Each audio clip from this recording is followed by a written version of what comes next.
Y con este asunto empezamos. Jorge Buxadé, europarlamentario y portavoz de Vox. Muy buenas noches. Muy buenas noches, Xavier, y muchísimas gracias por la invitación.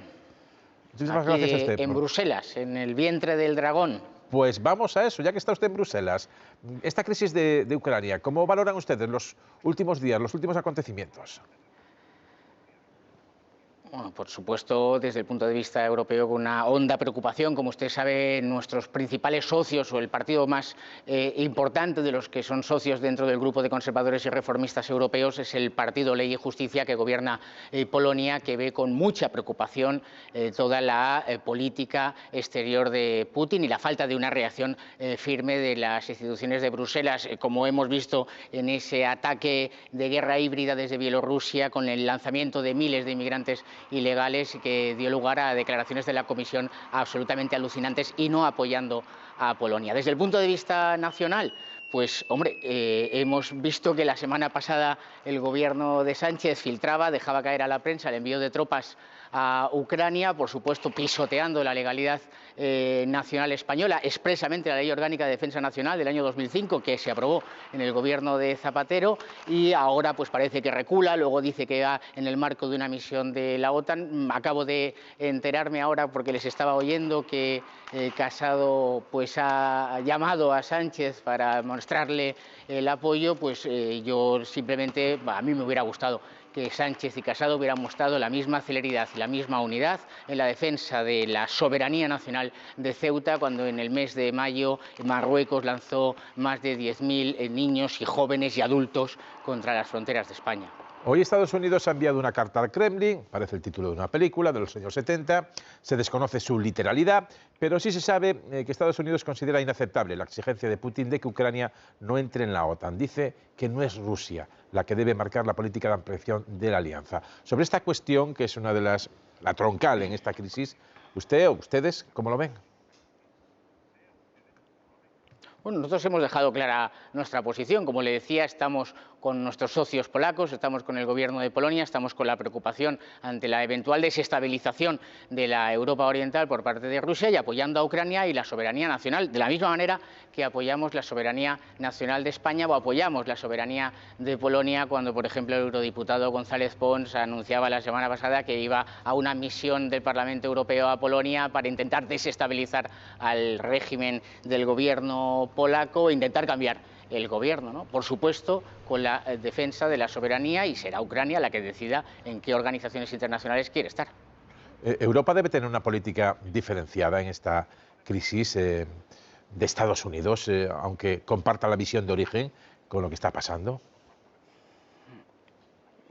Oh, pues sería deseable, sería deseable. El problema es que las instituciones de Bruselas, y nosotros lo hemos denunciado desde que estamos aquí en el Parlamento Europeo, acreditan que estamos crisis tras crisis tras crisis, y eso está motivando, por supuesto, que haya un movimiento político en toda Europa que se alce exigiendo recuperar la historia de Europa, exigiendo recuperar el camino de éxito que había sido la vieja Comunidad Económica Europea. Y en esa línea, por ejemplo, la cumbre de Madrid, que se va a celebrar el próximo viernes y sábado, en la que Santiago Abascal acogerá a la presencia del primer ministro de Hungría, Viktor Orbán, el primer ministro de Polonia, Morawiecki, y grandes otros líderes de diversos partidos del Parlamento Europeo, que coincidimos en esa idea de defender a nuestras naciones, de respetar nuestras leyes, nuestras tradiciones, que amamos a Europa y que vemos la deriva globalista y federalista de estas élites que están aquí manejando la Unión Europea. Pues sobre esa reunión, días 28 y 29 de enero, dentro de nada, de 2 días, Santiago Abascal se reúne, como decía, con los líderes húngaro y polaco, con Orbán y Morawiecki. Morawiecki lleva tiempo advirtiendo a Europa de los planes agresivos de Putin, mientras que Orbán, el primer ministro húngaro, es el principal aliado de Europa de Putin, por lo que sepamos hasta ahora. No sé si ha cambiado en las últimas horas. ¿Con quién se va a quedar Vox en esa dualidad Polonia-Hungría?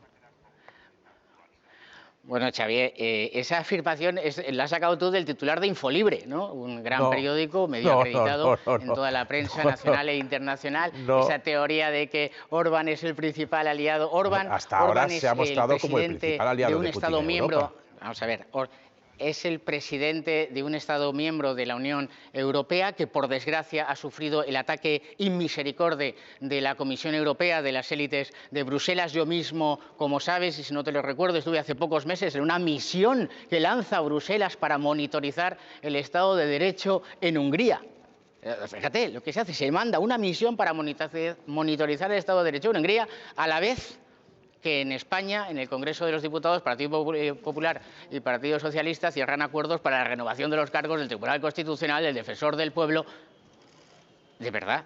Este es el presidente de Hungría, el presidente que ha incrementado los índices de natalidad a límites insospechados, que tiene la mitad de la inflación que España, que tiene un crecimiento brutal en la economía, y que es un hombre que defiende, pues por supuesto, a su nación y que quiere y comulga con nosotros en esa idea de una nueva Europa que recupere el sentido común, que recupere la unanimidad, que recupere el avanzar cada vez que estamos todos de acuerdo y no la imposición de esas mayorías. ¿Qué sucede? Que cuando las mayorías, como en este caso, se rompen, Alemania dice una cosa, Francia dice otra, cada nación mantiene su, entonces hay una crisis en la Unión Europea. Por supuesto que sería deseable que las instituciones de la Unión tuvieran una política común que nos fijase una posición en el panorama internacional, pero lo cierto es que son las propias instituciones de la Unión las que impiden llegar a esos grandes acuerdos. Citaba usted a Infolibre, no sé si tienen algún tipo de buena o mala relación. Esta información sale... No, porque le he oído, no, yo no cité... Le he oído en el titular, Xavier. En el Infolibre no hablé para nada de esa reunión.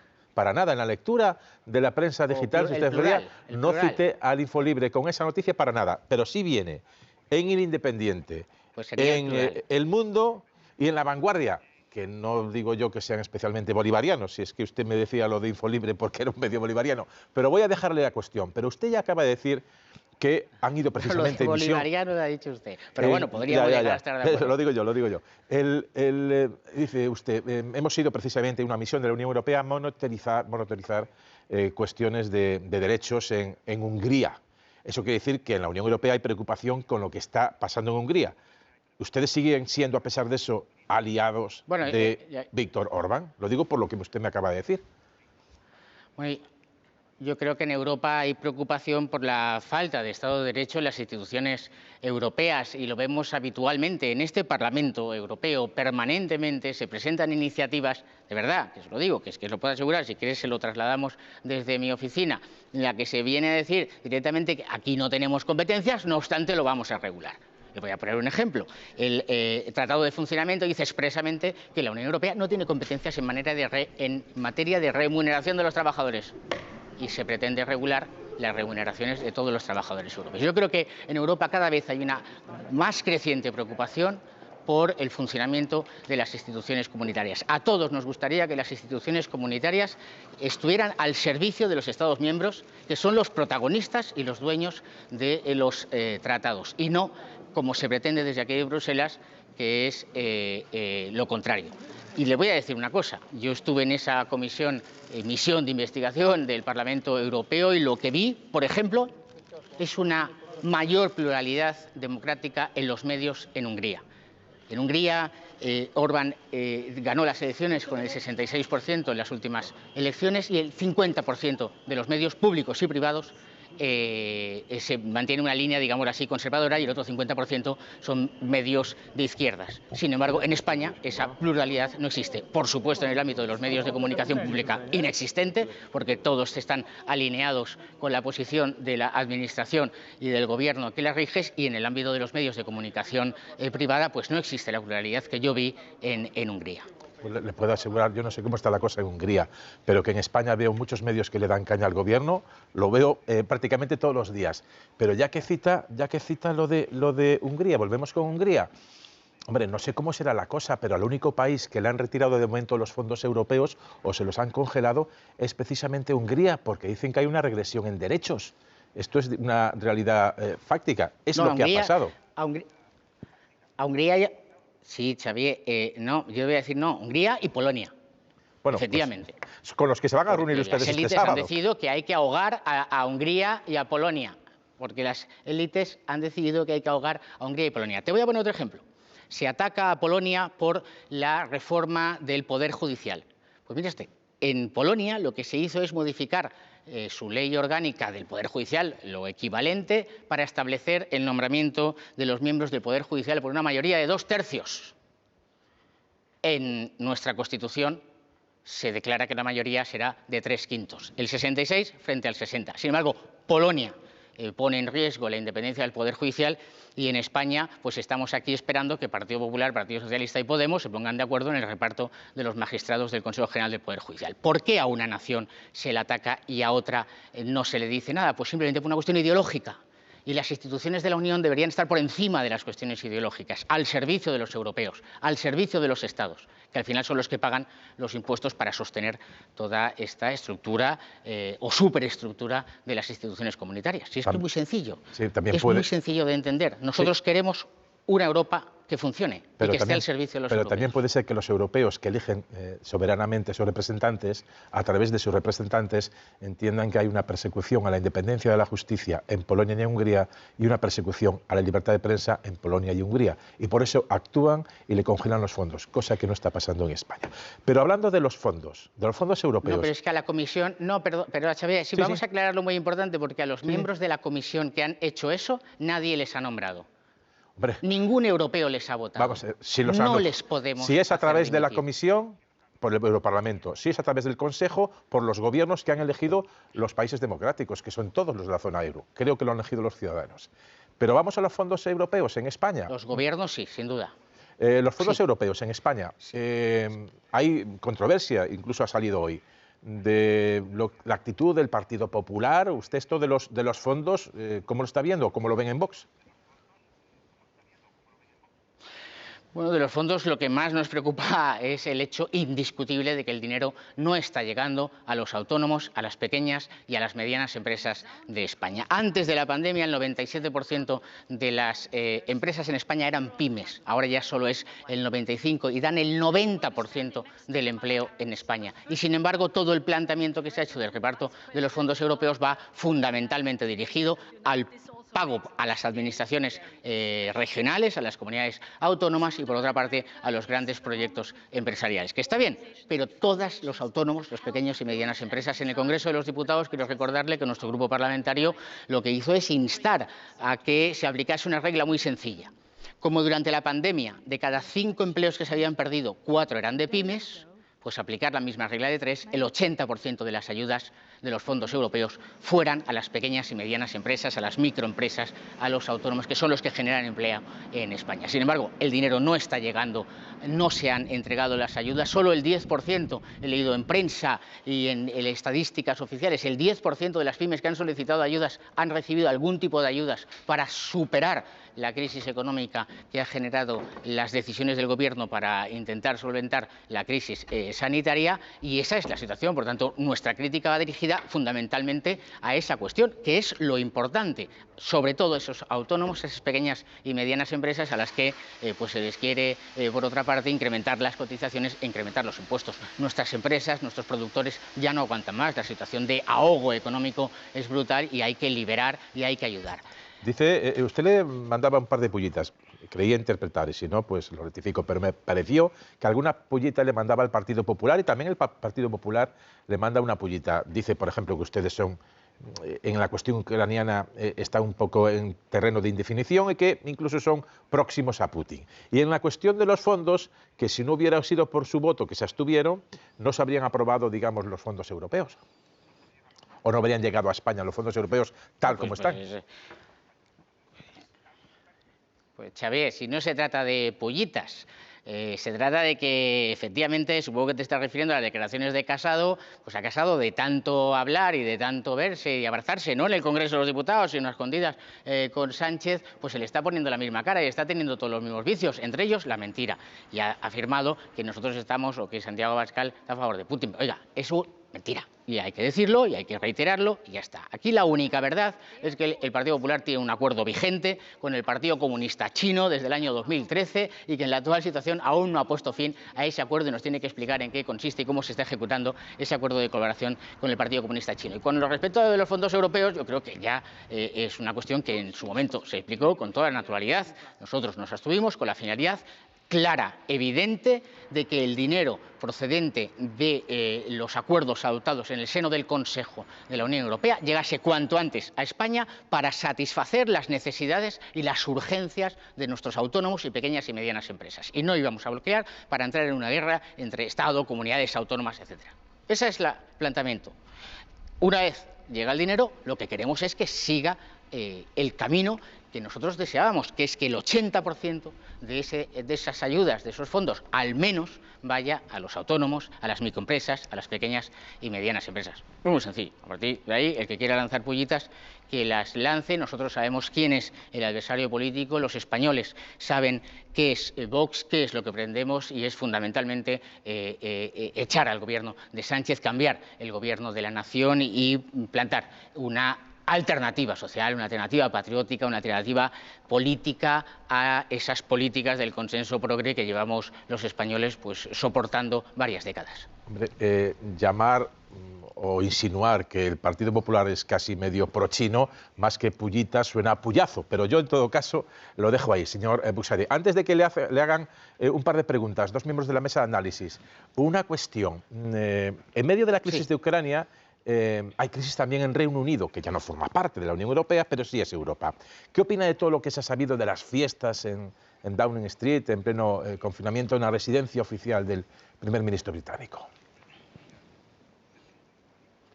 Mira, Xavier, de verdad, cumbre, 29 y 30 de enero en Madrid. Santiago Abascal, líder de la tercera fuerza política de España, acoge la presencia de dos primeros ministros de Hungría y de Polonia, de líderes de partidos políticos de 12 al menos naciones europeas. Esto es lo importante. Hay una alternativa en toda Europa, hay una alianza que se está forjando entre partidos que tienen una clara voluntad de plantear una Europa distinta, la Europa de las unanimidades, la Europa de las políticas comunes, y eso es lo que nosotros queremos decirle a los europeos, que hay una alternativa a la deriva globalista de la Unión Europea, que podemos hacer freno a la inmigración ilegal, que podemos realizar campañas y políticas de fomento de la natalidad, de crecimiento demográfico, que podemos defender nuestra industria, que podemos impedir la deslocalización de las empresas a los grandes gigantes asiáticos. No me hables de las fiestas de Downing Street, pues es un problema de los británicos, ya se lo resolverán ellos. Ya, pero hombre, me dice usted que le pregunte por la cumbre del fin de semana, pero es que ya le he hecho una pregunta, una segunda pregunta, una tercera repregunta, y me interesaba su opinión sobre eso y qué pasaría en España si eso que vimos en el día de Downing Street pasara en Moncloa. Pero que conste que yo le he preguntado hasta 3 veces por esa cumbre del fin de semana. No lo sé. No me diga, hombre, que le pregunte por eso como si no le hubiera preguntado. Xavier, no sé qué pasaría si en Moncloa hubiese esas fiestas. Lo que sí que sé es que aún no sabemos qué había en las maletas de Delci con Ábalos en el aeropuerto de Barajas. Esto sí, y a los españoles les preocupa.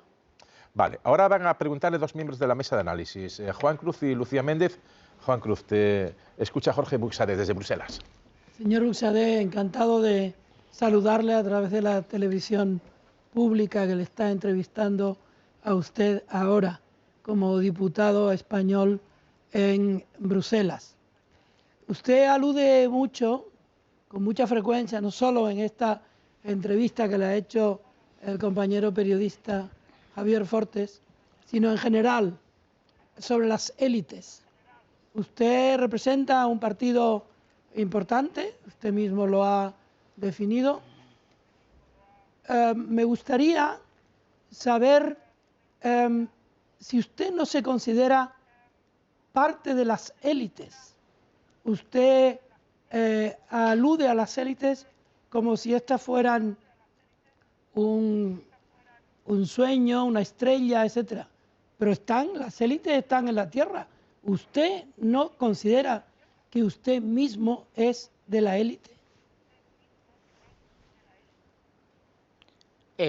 No, por supuesto que no. Yo soy un español de a pie, que gracias a que mis padres estudiaron una carrera universitaria con las correspondientes ayudas y becas, dimos eso que se llama un salto en la escala social, que ha estudiado, que aprobó una carrera, que hizo su servicio militar voluntario que preparó la oposición de abogado del Estado y que ahora está aquí prestando un servicio a España en Vox en el Parlamento Europeo. No soy ninguna de esas élites a las que yo me refiero. Las élites a las que yo me refiero son los que se reúnen en Davos y que aplauden a Xi Jinping, las grandes élites, los megabillonarios, los que nos dicen que tenemos que dejar de comer carne, o los que dicen que no hay que tomar vino, o los que dicen que no. Estos son las élites y estos son los que están, por desgracia, dirigiendo la política europea. Le voy a poner un ejemplo. ¿Usted recuerda como periodista las elecciones del año 2019, cuando Vox entra en el Parlamento Europeo? Sí. ¿Algún partido nacional o algún partido europeo habló del Pacto Verde? No estaba en la campaña. Repasen todos los debates, repasen todos los temas. Nadie habló de esto. Y esas elecciones fueron en mayo. 2 meses más tarde, Ursula von der Leyen aparece como presidenta de la Comisión Europea y en un discurso inaugural nos anuncia la mayor movilización de dinero de la historia de Europa y nos anuncia el Pacto Verde. Dice que el Banco Europeo de Inversiones se va a convertir en el Banco Verde. Todo verde. ¿Quién ha hecho esto? Pues no lo sé, hecho? pero ya que se me queda todo esto. Si me queda, pues esta es la pregunta a vale. la que esa es la pregunta a la que nosotros queremos responder, y es que no se votó esto. Vale. Esto es la Comisión Europea, que es una gran máquina que toma sus propias decisiones. A la pregunta que me ha hecho, no soy una élite y estoy muy orgulloso de no pertenecer a la élite, sino de ser un español más, de los que a través del esfuerzo, del estudio, del trabajo, con mis virtudes y mis defectos, ha llegado donde he llegado. Ya le puedo asegurar yo que si eso de las élites es incompatible con beber vino, ninguno de los miembros de esta mesa formamos parte de las élites. Pero última pregunta, creo. Me está mirando Lucía Méndez diciendo, habla por ti, chico. No, pero Lucía Méndez, te escucha Jorge Buxadé. Buenas noches, señor Buxadé. Coincido con usted en ser una española que gracias al ascensor social pues está usted hablando conmigo y yo con usted. Buenas noches. En todo caso, lo que quería preguntarle, mire, le voy a preguntar yo por la cumbre. Le voy a hacer una pregunta sobre la cumbre. ¿Van a traer a ustedes a todos estos dirigentes europeos con los que ustedes se identifican precisamente en el comienzo de la campaña electoral de Castilla y León? Que tenemos unas elecciones autonómicas ahí, en las que, bueno, parece que el partido Vox tiene buenas expectativas en cuanto a la intención de voto. Entonces, lo que yo quería preguntarle es, su objetivo, digamos, en fin, haciendo esta cumbre en este momento, es lanzar un mensaje de que ustedes quieren participar en los gobiernos, quieren gestionar en los gobiernos, quieren entrar en los gobiernos, teniendo en cuenta que hasta ahora pues, ustedes no han querido entrar en los gobiernos, particularmente en los gobiernos, naturalmente, del Partido Popular, porque entiendo que si los gobiernos del PSOE ustedes no van a entrar, ¿no? La pregunta es esa, ustedes, el mensaje es, ¿nosotros queremos gobernar, sí o no? No. El motivo de que la cumbre sea este último fin de semana de enero es porque hubo una cumbre previa en Varsovia y ahí en Varsovia Santiago Abascal, asumiendo el liderazgo, dijo quiero que la próxima cumbre sea en España el último fin de semana de enero. Luego, posteriormente, ha venido la convocatoria del proceso electoral en Castilla y León y, por supuesto, se ha decidido mantener el programa por respeto a las agendas de todos los que han trabajado en la organización de esta cumbre. Entre otras cosas, además, porque en el acto de presentación, de inicio de la campaña, Juan García Gallardo, nuestro candidato a la presidencia de la Junta de Castilla y León, estará muy bien acompañado con Javier Ortega Smith y Macarena Olona y los miles de afiliados y de simpatizantes que se van a acercar a ese acto de inicio de campaña. En cualquier caso, y respondiendo un poco quizá a lo que usted planteaba, nosotros hemos dejado absolutamente claro que tenemos una voluntad de gobierno y queremos